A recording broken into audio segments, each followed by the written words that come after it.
কালারটা অনেক সুন্দর আসছে। আসসালামু আলাইকুম সবাইকে। আজকে আমি আবারও চলে এসেছি ফাঁকিবাজি রান্না নিয়ে।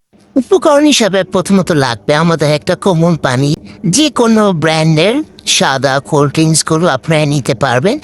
আর লাগবে হলো আপনাদের 2টো টি ব্যাগ দিয়ে আমরা আজকে রেসিপিটা করবো। ওই 2টো উপকরণ একসাথে করতে হবে। আমাদের এই টি ব্যাগটা এটার মধ্যে দিতে হবে। আমি টি ব্যাগটা দিয়ে দিয়েছি। এই টি ব্যাগটা দিয়ে আমাদেরকে 1 ঘন্টা ফ্রিজে রাখতে হবে।